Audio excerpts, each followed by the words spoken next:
తమన్ గారు తమన్ గారు తమన్ గారు ఇక్కడ sir. Sir good morning sir. బాగున్నారు సార్? బాగున్నా సార్, మీరు ఎలా ఉన్నారు సార్? ఇది ఇప్పుడు చాలా సినిమాలు ఏంటంటే చాలా ప్రొడ్యూసర్లు కొంతమంది మ్యూజిక్ డైరెక్టర్ల బిజీ షెడ్యూల్స్ వల్ల పోస్ట్ పోన్ చేసుకున్న సందర్భాలు కూడా ఉన్నాయి. మీరేంటారా అంటే సంక్రాంతికి ఆల్రెడీ 2 సినిమాలు ఉన్నాయి, మీకు 2 బిగ్ సినిమాలు. అలాంటిది ఇప్పుడు పుష్ప 2 కూడా ఎత్తుకున్నారు. అసలు ఎక్కడ టైం సరిపోతుంది ఇవన్నీ? నేను ఒక పార్ట్ చేశారు పుష్ప 2లో, మొత్తం బాధ్యత తీసుకోలేకపోయాను. ఎందుకైతే చాలా పెద్ద సినిమా అది అండ్ టూ మచ్ బిజినెస్లీ ఇన్వాల్వ్డ్. మన ప్రొడ్యూసర్స్ని దృష్టిలో పెట్టుకోవాలి. మనం ఛాలెంజ్గా తీసుకోవచ్చు కొన్ని విషయాలు, బట్ అట్ సేమ్ టైం మనం భయపడాల్సిన విషయాలు చాలా ఉంటాయి. 15 రోజుల్లో మనం ఎలా మొత్తం సినిమా కంప్లీట్ చేయగలం. చాలా గొప్ప సినిమా, నిజంగా నేను సినిమా చూసాను, చాలా గొప్ప సినిమా. బట్ నేను ఒక పార్టీ చేయగలిగాను, అది డైరెక్టర్ గారు, హీరో గారు చాలా హ్యాపీ అండి.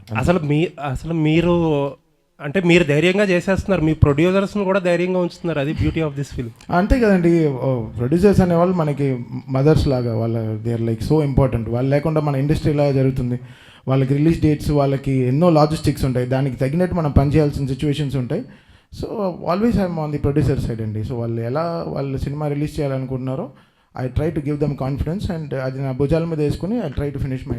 థ్యాంక్ యూ అండి, looking for. Thank you sir, thank you sir. Bobby garu, Vamsi గారు ఇక్కడ వంశీ గారు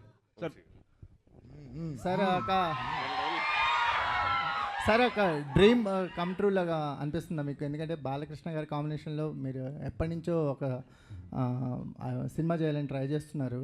ఇప్పుడు విజువల్స్ చూసిన తర్వాత ఒక ఐ ఫీస్ట్ కనిపించింది. నిజంగా ఒక ఫ్యాన్ ప్రొడ్యూసర్ అయితే ఎలా ఉంటుందో ఆ రేంజ్ కనిపించింది విజువల్స్లో కానీ, అపీరియన్స్లో కానీ, బాలకృష్ణ గారి అపీరియన్స్లో కానీ.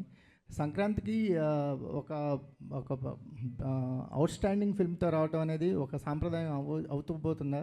అంటే లాస్ట్ ఇయర్ ఈ ఇయర్ కంటిన్యూస్ సంక్రాంతికి వస్తున్నారు. అంటే ముందు మీరు అన్నట్టు నేను బాబీ అదే ఇప్పుడు లాస్ట్ 20-30 ఇయర్స్ నుంచి బాలకృష్ణ గారిని ఎలా చూస్తున్నారు అలా కాకుండా కొత్త రకంగా చూపిద్దామనే ఇప్పుడు విజయ్ కార్తిక్ అన్నని జైలర్ అయిన తర్వాత తను తీసుకురావడం, ఇట్లాంటి విజువల్స్ ప్లాన్ చేయడం. బాబీ చెప్పినట్టు ఇది అసలు మీకు నథింగ్. సినిమాలో ఒక 5 బ్లాకులు, నేను 5 బ్లాకులు చూశాను. థియేటర్లు రేపు మామూలుగా ఉండదు, ఒక 5 బ్లాకులు సినిమాలో. ఇది అసలు మీకు నథింగ్. చిన్న చిన్న చిన్న అన్నింటిలో చిన్న చిన్న ముక్కలు కట్ చేశాడు బాబీ ఊరికే మీకు చూపిస్తానికి. అసలు మీకు ఇంటర్వెల్ షాట్లో ఒక సగం స్క్రీన్ డివైడ్ అయ్యి ఒక చోట ఒక సైడ్ బాబీ డియోల్ గారు, సైడ్ బాలకృష్ణ గారు ఉంటారు. ఆ సీన్కి మీరు వెయిట్ చేయండి. బాబీ గారు సార్, అంటే ఇద్దరు మాస్ హీరోస్తో పనిచేసిన ఎక్స్పీరియన్స్ అంటే వాల్టర్ వేరే గారు, చిరంజీవి గారు కావచ్చు, అంతకుముందు మాస్ మహారాజు గారు అని, ఇప్పుడు బాలకృష్ణ గారైనా.